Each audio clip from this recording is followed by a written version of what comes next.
Hello, welcome to my YouTube channel, R.O.P.E Mental Health. My name's Garrett Kennedy, and I'm really here to talk to you today about a solution to mental health in the workplace, occupational mental health, or as we call it, workplace stress. So the mental stress that happens at a workplace is a known problem. The World Health Organization and all of the different provinces' legislation and healthcare programs have accepted that workplace stress is a major health problem for Canadians and Saskatchewans. The problem is accepted, right? So it's time we move on, because there's 5 basic skills to getting past stress. Really, there is. There's problem-solving skills, which is what we're talking about. So problem-solving skills, emotional regulation, emotional sensitivity, and then there's building social networks and having a supportive community. Well, that's what I'm here to deal with today, is building all 5 of those components. It's what the world says should happen. The educational systems across the country, as well as the mental health units across the country, are teaching mental resiliency training to individuals suffering from mental health and addictions, young children who are suffering from the symptoms of behavioral or developmental mental issues and concerns. And these skills are what they teach to improve the quality of life of individuals and to help them change from unhealthy coping strategies to healthy coping strategies. So getting away from the argument of drugs and mental health and all this kind of stuff, I don't want to get stuck in that loop, that never-ending cycle of arguing about how bad the problem is, because we know how bad the problem is. We all have our own opinion.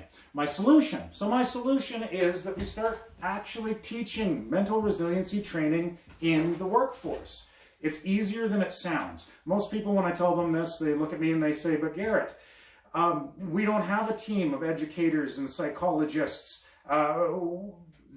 We're a pork processing plant. And I know that. But these skills are simple. And when I was working as a safety manager for quite a few years, residential construction, I was sending my friends and colleagues to treatment for substance abuse or whatever. They'd come back a few months later, they'd fall off the wagon and need treatment again, and around and around. And that's part of the process. I know I'm going to get comments below that are saying that that's part of the process, and you're right, and that's accepted, because those people who are commenting on that have been trained in mental resiliency training. That's what we teach people when they go there. The problem is the supportive community and the social network. That support is poised to be put into place. It's ready to go. The province and the country and everybody has been doing a great job of awareness, of identifying the problem. Because remember, I said the first of the 5 skills that you'll need to know to increase your life quality, the first of them is problem solving. 4 steps: identify the problem, brainstorm a solution, try a solution, and then evaluate whether or not it worked. That's it. That's all there is to problem solving.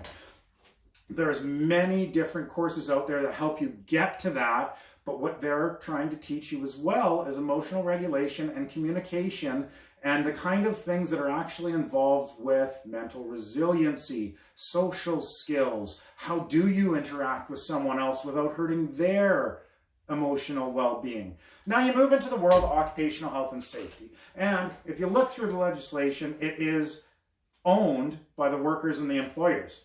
That's right. So in problem solving, we say identify the problem as the first step. Well, the World Health Organization, whatnot, yada yada, has already expressed that we've identified it. Now the specific details of the problem are that it's killing Canadians and is causing this massive health epidemic across the country of nobody knowing how to deal with their stress. And I shouldn't say nobody, but people who don't have these mentally resilient skills, the ability to regulate their emotions and the ability to have some control over how sensitive they are. Some people aren't sensitive enough. and some people are too sensitive, but we have to hit that sweet spot. So mental resiliency training deals with that category right there. How can I say this with such confidence? Is that these mental resiliency programs are what's used in elementary schools across the country to teach children how to behave well. This is what's used in all forms of behavioral therapy, CBT, cognitive behavioral therapy, dialectical behavioral therapy that's used for borderline personality disorder. All of these are based off the concepts of mental resiliency and controlling one's emotions in the moment. There's the crux, is how do we actually get this education in the moment, right? Well, you don't need a lot of specialized teams. These are very simple skills that are learned by kindergarten students, in all honesty. And I've heard children explain them better than I can, and I do this for a living. So what I'm trying to tell you guys is that mental resiliency training is easy. There's lots of resources out there available for bringing mental resiliency to your workplace, and it doesn't involve crystals and frou-frou and going through all that kind of stuff. What it can, if that's what works for you, go right ahead and do it. I enjoy guided meditation often. I do a whole mind massage session on the benefits of meditation and connecting that subconscious mind. I get it. I do get that. If that works for you, that works for you.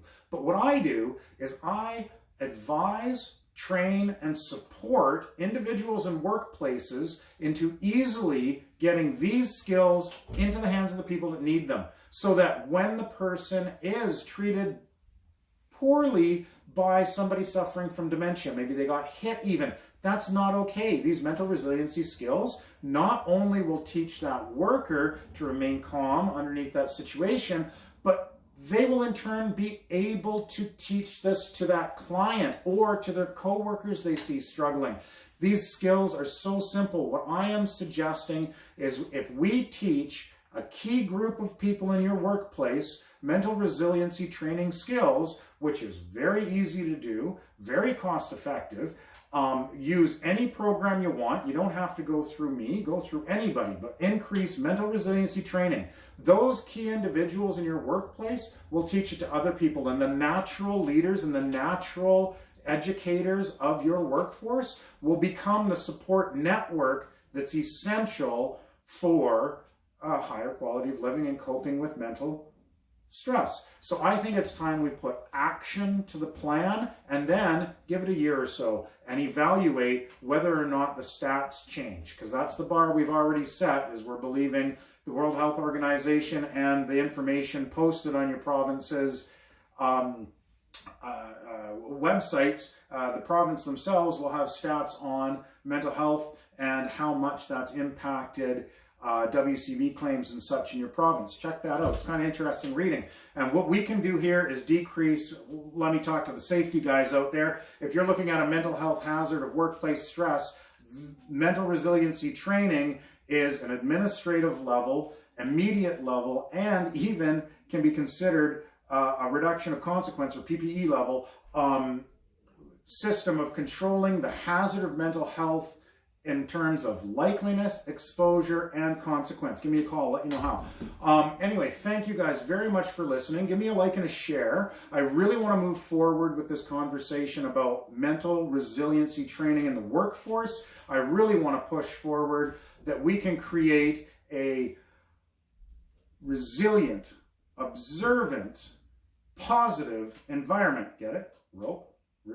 That's my program. But anyway, give me a call and we'll talk about how this training can be fun and enjoyable. Anyway, you guys have yourselves a great day.